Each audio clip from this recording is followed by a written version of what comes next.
নমস্কার বন্ধুরা, আজ আবারও হাজির হয়ে গেছি আরও একটি নতুন রেসিপি নিয়ে। আজ বানাবো ডাল পুরি। তার জন্য এখানে আমি 200 গ্রাম ছোলার ডাল নিয়ে নিয়েছি। ছোলার ডালগুলোকে আগের দিন রাত্রেবেলা ভালোভাবে ধুয়ে ভিজিয়ে রেখে দিয়েছিলাম। সেই ডালগুলোকে প্রেসার কুকারে দিয়ে পরদিন সিটি দিয়ে ডালগুলোকে ভালোভাবে সেদ্ধ করে নিয়ে একটা পাত্রে তুলে রেখে নিলাম। অন্যদিকে আরেকটা পাত্রে ময়দাটাকে আমরা ময়ান দিয়ে নেব।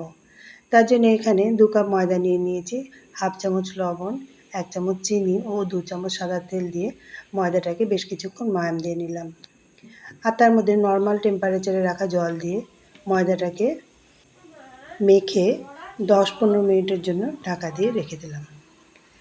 অন্যদিকে গ্যাসে একটা ফ্রাই প্যান বসিয়ে দিলাম, তার মধ্যে দিয়ে দিলাম তেল আর সেদ্ধ করে রাখা ছোলার ডালটাকে দিয়ে কিছুক্ষণ নেড়েচেড়ে নিলাম। আর তার মধ্যে দিয়ে দিলাম স্বাদ মতো লবণ, 1 চামচ চিনি, হাফ চামচ জিরে গুঁড়ো, হাফ চামচ শুকনো লঙ্কা গুঁড়ো ও হাফ চামচ গরম মশলা দিয়ে ডালটাকে বেশ কিছুক্ষণ ভাজা ভাজা করে নিলাম। ডালটা বেশ কিছুটা সময় নিয়ে ভাজতে হবে, মিডিয়াম আঁচে ভাজতে হবে। যখন ডালটা ভাজা হয়ে যাবে তখন এরকম অবস্থায় আমি ডালটাকে একটা পাত্রে তুলে নেব।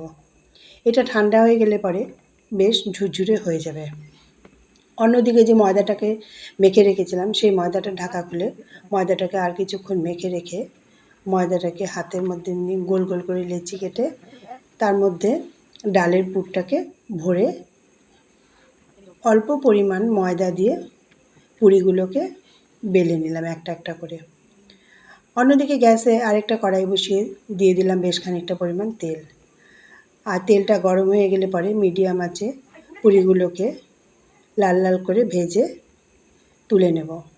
এটা মিডিয়াম আঁচেই করতে হবে। দেখুন বেশ পুরিগুলো ফুলে উঠেছে। এইভাবে একটা একটা করে পুরিগুলোকে ভেজে নিলেই তৈরি হয়ে গেল ডাল পুরি।